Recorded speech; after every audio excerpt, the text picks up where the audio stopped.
magluto taog banana flour. Yan, tinanggal ko na yung banana flour. Iniwalay ko.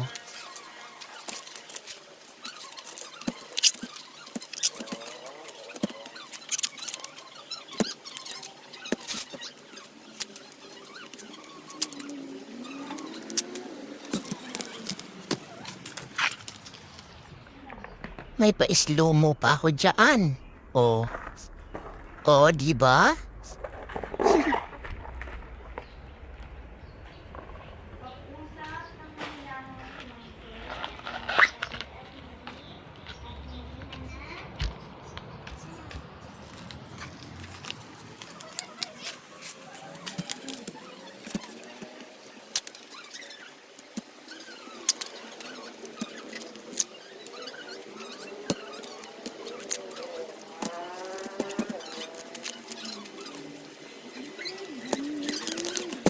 Tapos pinagkati-hati ko na yung puso ng saging para matanggal yung mga dagta niya. Gawing salad. Diyan nakikita niyo may tinatanggal ako. Yung matigas nung sa banana flour, may matigas yan sa gitna, tinatanggal ko.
At sa wakas, natapos ko na rin tanggalan lahat.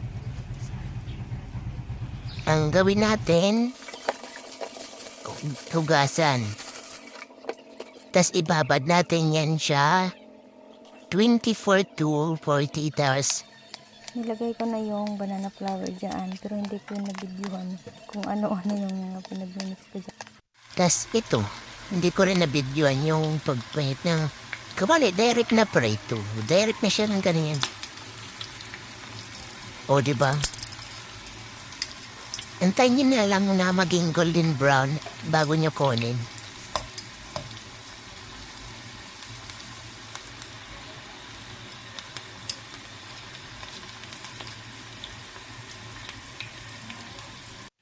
Ito yung naluto na. Yan. Tingnan niyo na lang sa huli. Ang crunchy niyan. Try nyo din magluto para matikman nyo. Try kayo. Masarap yan. O diba? Dinig na dinig nyo pa. Oo, sarap yan. Napapangiti ako niyan, oh.